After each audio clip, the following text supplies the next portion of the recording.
Welcome to This Morning on TVC News. I am Abosidi Adenu Adremi. We apologize for starting this a little behind schedule. We just had to put a few things in place. Today on the program, focus is on firefighting and emergency response in Lagos State. I'll be speaking with Shakiru Amodu.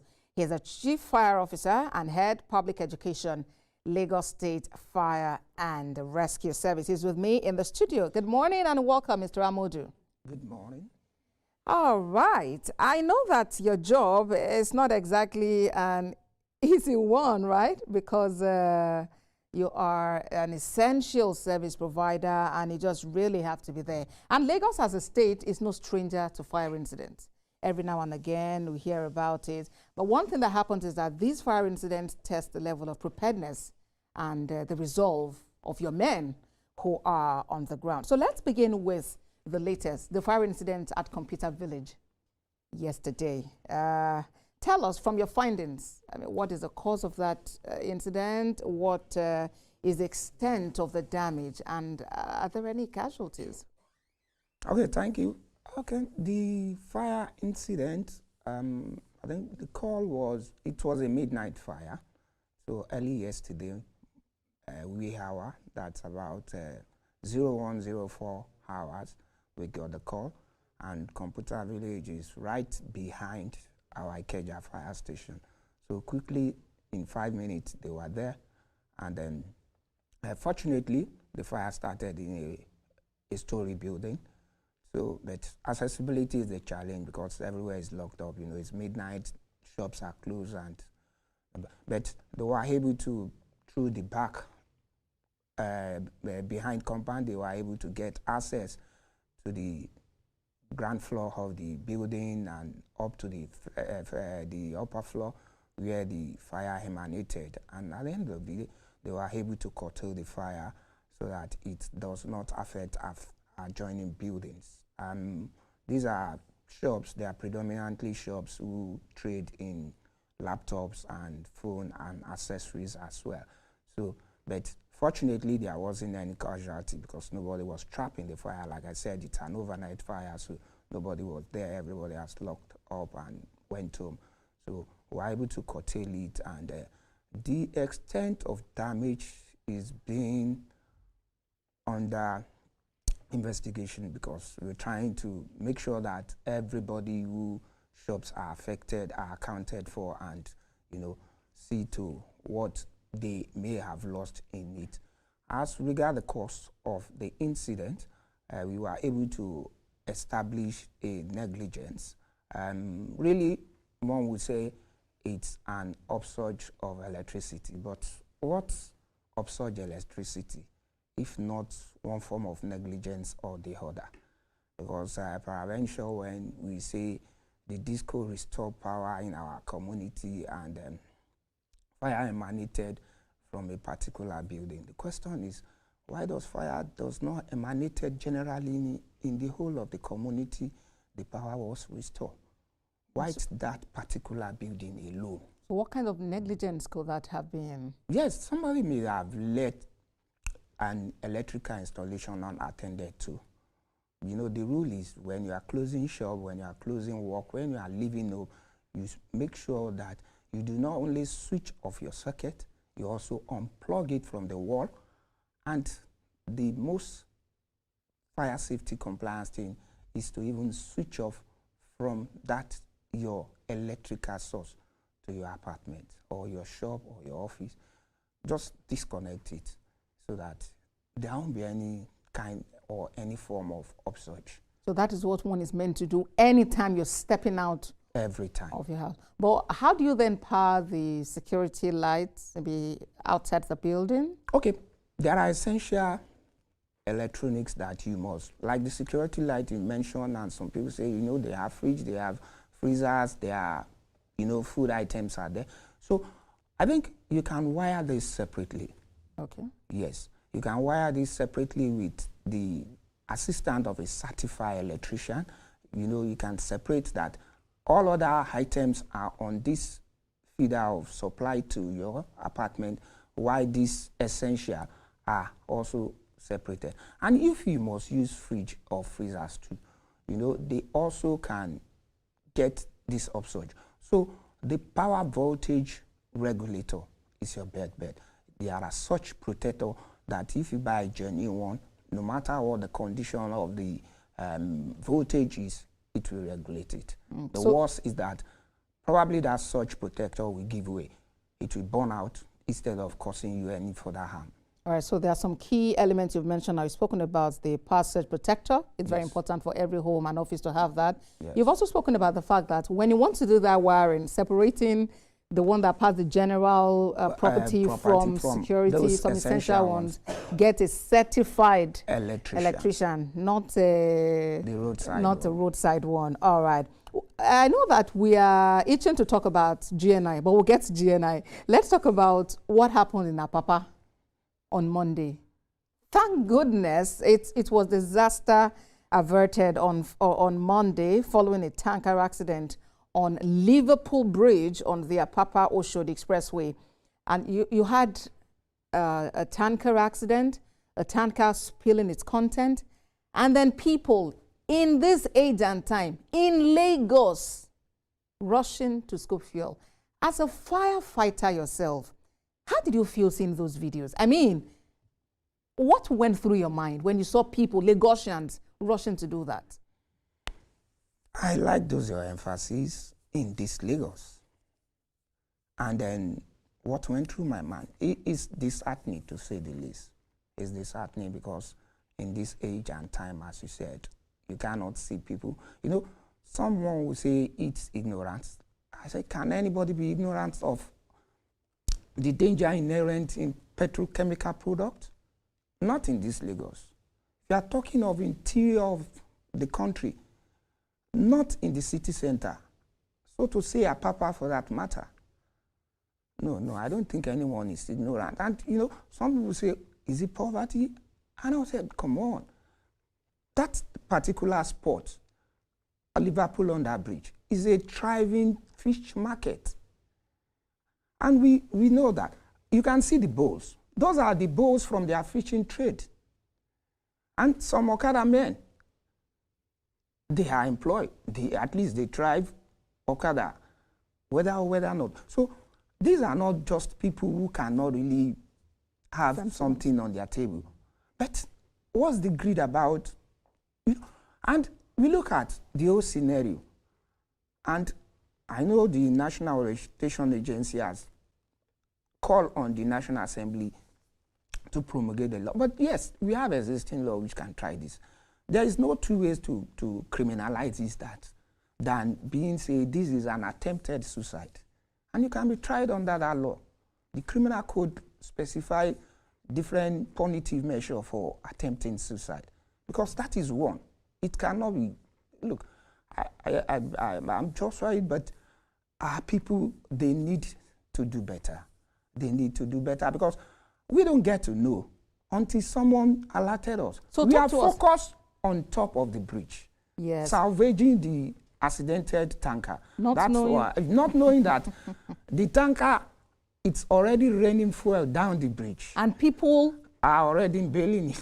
You know, it's until, you know, the RAB command has to, police command has to be quickly alerted to mobilize that, you know, but in fact, that was a 45,000 diesel tanker. 45,000 liters. Liters diesel tankers, and spilling its content, and you know, getting to collect this raining fuel now. Every of their body, the clothing, everything is wet. Wet with the diesel. Not rain or not water. It is a raining diesel.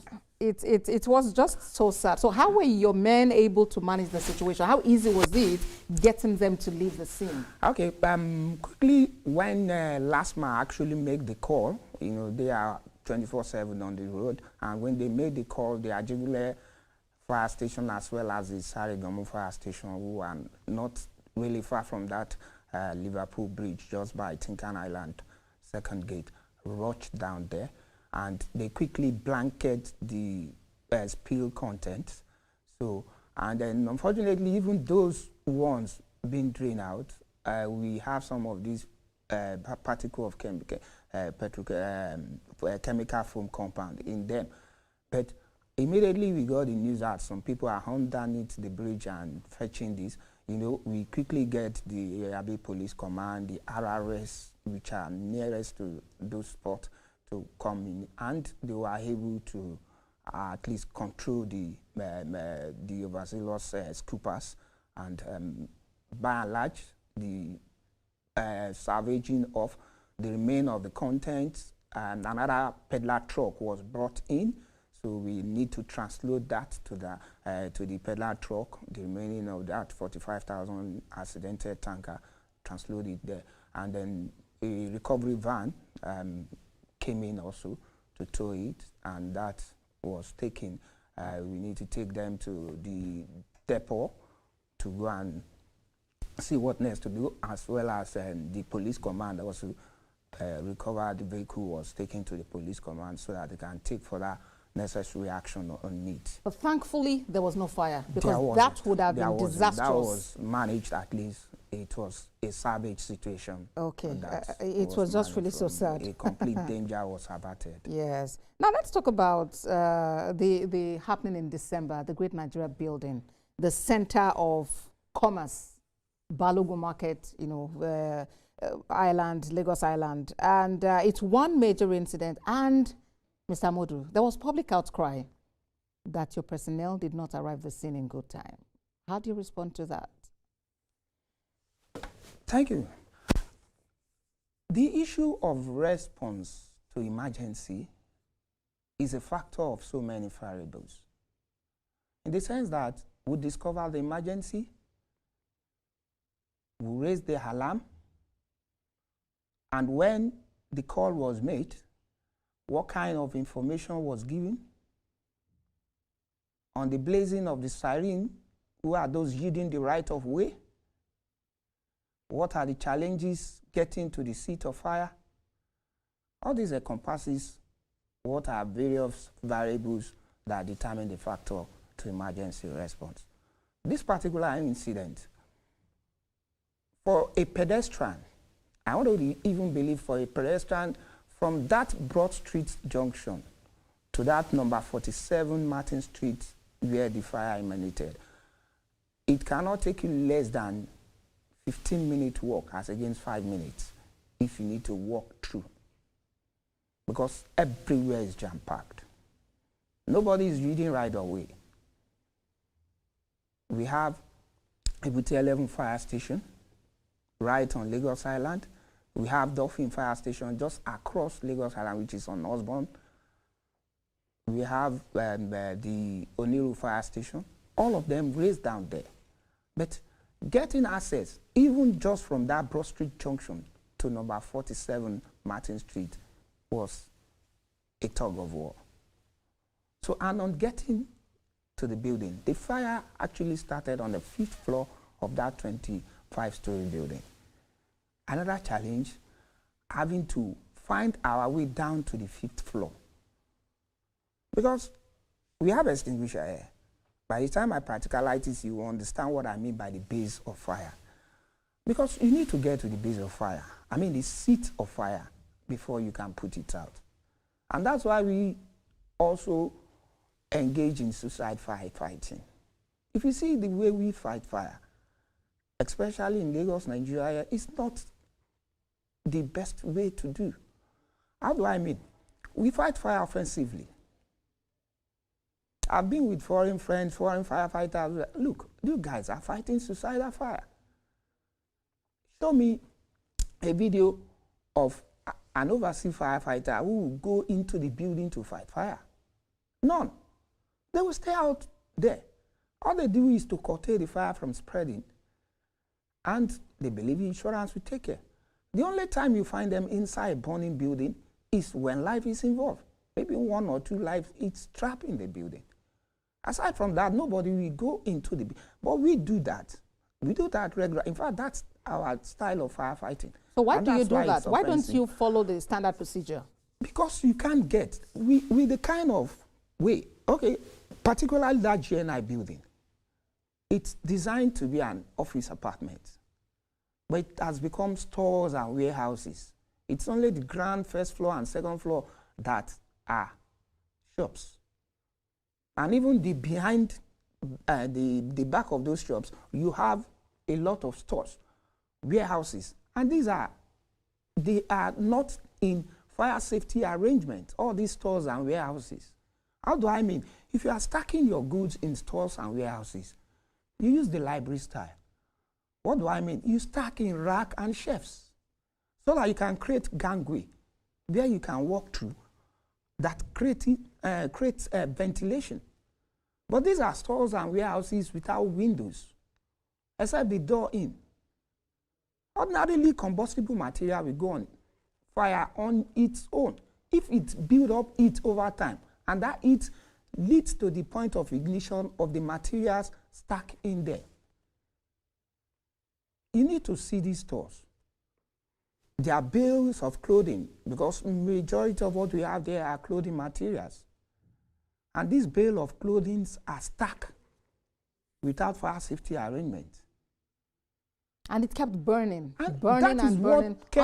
About 6 other buildings surrounding it. Yes, that is because involved. You need to get to the base of fire before you can put it out. Whatever content, water, chemical foam compound you are pouring on stack of goods will not drip to the burning fire. When fire burns, it burns from the base. What you see up is the flame. Ahead of it is the smoke.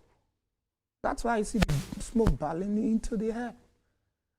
All right, Mr. Amodu, let's talk practicality now. You mentioned earlier the issue you had with the challenge that you had with accessing the building when your office was called about the fact that people did not yield the right of way. So just enlighten us. What are we supposed to know about this? What should we know about the right of way? How are we supposed to allow that? I mean, what are passers-by? What are drivers of vehicles, riders of motorcycles and the rest? What are they supposed to do? What we need to know about this is that, first of all, we don't need to create any form of barricade. And when we say yield right of way on any form of siren, just give space. If you are occupying number, you are not supposed to even make an incursion. Barriers, like truck barriers, like street gates, like double parking. You know, we have these articulated vehicles. So the regular vehicles, the way they can pass their passageway is different from us. So you need to create this. And if there are activity, peradventure in such a setting, as you discover emergency, you begin to create this pathway. We've seen it in other developed clans. You begin to create even if there is traffic jam, you can see everybody, we try create pathway for any siren vehicle, not even fire engine. For us in Lagos State Fire and Rescue Service, we don't use siren while returning from the scene. So whenever you hear the siren, you know that you're on a mission. It is on emergency. It is absolutely on emergency. So you need to yield right of way. And every caution on the road, you just take them off. Again, we see people salvaging their goods. Good to do that. Is that standard? But where are they salvaging into? Onto the same road. They stack it right on the same road. So the challenges keep propping up. The crowds are there, the onlookers who want to break the news, who wants to trend in out. So all these put together, we need the public cooperation to always allow firefighters to scene of emergency as quickly as possible. We don't like to stay seen for hours. We like to get there as quickly as possible, deal with it, because every fire starts from an incipient stage before it snowballs into matured and growth stage. All right, Mr. Amodu, we will get back to that, and I would really like you to talk about the challenges that you encounter. But let's quickly take this call. We have Charles calling from Ikeja. Charles, good morning and welcome to the program. Hello, good morning. Good morning. Hello. We can hear you, Charles. Let's have your contribution, please. Okay, yes. Good morning. My name is Charles. I'm calling from Ikeja, Lagos. Now, I've listened to your guest. Good afternoon or good morning to your guest. Good morning, sir. I've listened to him. Yes, it's Lagos State Fire Service good. They are doing a good job. But there's something your guest is not saying as he's talking, that they are fighting a suicidal fire in this part of the world, which is actually true because, one, they don't have the right equipment to fight the fire. Like what he's saying, when you want to fight fire, you get to the base. That's the root of the fire, which is how it's normally done overseas. But do they have the equipment that the crane? They're supposed to have a crane, okay, outside, not even inside the building. That, okay, the attending fire service men, they could be 2, they could be 3, that the crane will lift them up outside the building to the 5th floor. Then from the 5th floor, they can, from there, fight the fire with their water, their hoses or whatever, but they don't have it. But your guest is not saying that. So rushing in for the fire servicemen, rushing into a building, particularly high-rise building like that, to maybe to go to 5th floor, because one, they cannot use the lift, they have to use the staircase. It's suicidal means of fighting fire. So I think recommendation should be for government to invest more in equipment for these men that are doing a great service, that are putting their lives in risk to fight fires for the residents. My humble contribution. All right, Charles, thank you very much. Well, we're getting to that. I was going to, I told you before we took that call that he would talk about the challenges that you face in the line of duty. What do you think is not right? What are the challenges you encounter? Okay, the challenges are very far away from equipment. And Mr. Charles, if you follow that same GNI building fire, you will realize that our area ladder platform was there. 2 of it were deployed to that scene. We have up to 5 of it. Look, there is no government like the government of Mr. Babajide Olusola Sanwo-Olu that has invested to the fire and rescue service. Sometimes it amazes me how the investment kept coming. So you mean you have adequate equipment to fight fire at any level in Lagos State? He bought 62 fire apparatuses and launched it to us, gave it to us in October 2022. It's on record. 62 fire apparatus. At the same time, he was graduating 435 firefighters employed by the state and trained, and they were passed out on that same event in October 2022. As we speak, he has employed another 150 just in December. The training was just flagged off, and I think TVC also has the press statement issued just yesterday on this. So if equipment is not the challenge, we need to know what the challenge is, because we need the fire service to still do more. We will always ask for more. We have a caller, Joshua, calling from Irewolide in Ogun State. Good morning, Joshua. Good to have you join us. Good morning. How are you, ma? And good morning to your guest. Good morning, sir. I just wanted to add this to the last caller's comment to tackle the issue together. I think, you see, I'll take it from that last scooping of fuel that happened. You see, the fire service should do something for the nation. That is educating people on fire hazards. That aspect of education, awareness, is almost zero in Nigeria. People are completely ignorant of, the kind of risk they put themselves into. If we don't have education that can prevent things from happening, we will continue to just shout, and the casualty will continue to increase. Because fire is not about fighting it when it has happened. Fire is almost 80% prevention, educating people on what to do in their homes, what to do in public places. Almost all these fires are caused by human error. So our people lack education, they lack understanding. I shook to the root of my life when I started hearing people that those cooking fuel were doing so because of poverty. How would you say poverty? Poverty would always be with us. Poverty will never go away from any place in the world. There's still poverty in the U.S., for example. So how would people put their lives on the line, because of how much are they going to get from the bucket they are scooping, right? But Yes, people have zero value for their lives. Nigerians, we need to take responsibility for our lives. Absolutely, no poverty Joshua. makes somebody commit suicide. It's an accidental thing. So please, they should focus on educating the public on fire hazard and the way to manage ourselves to prevent fire.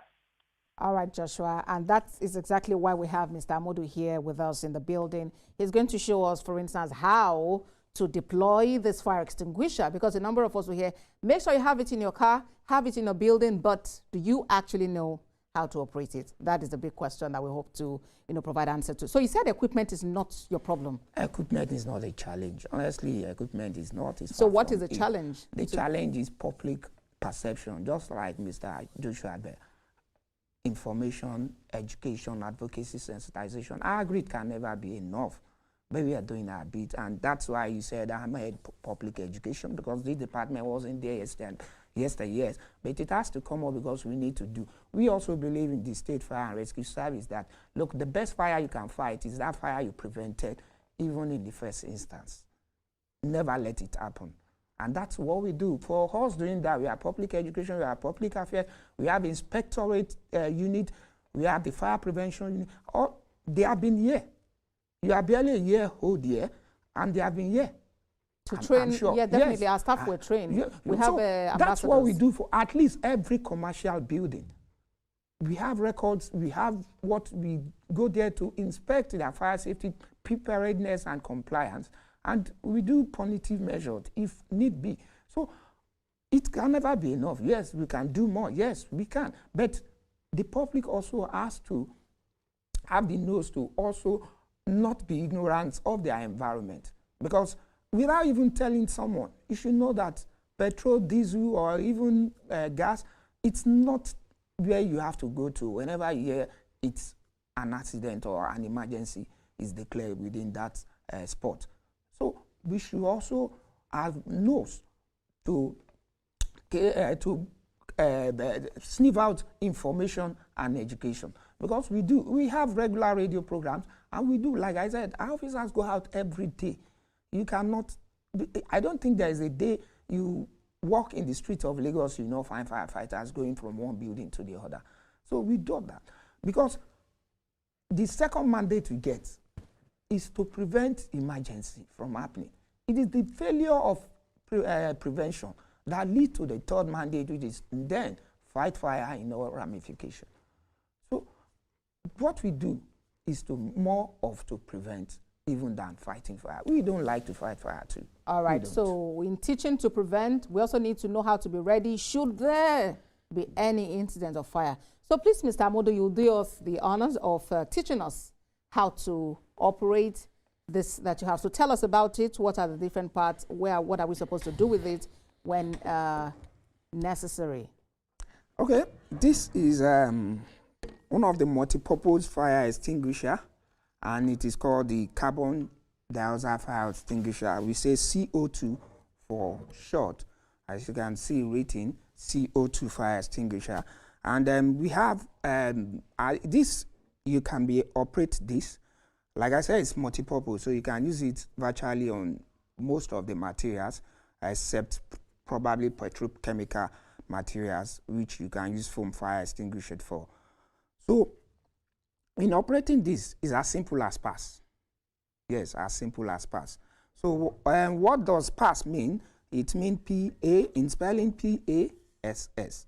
So the P here is about pull the pin. Which pin are we pulling? This is safety pin.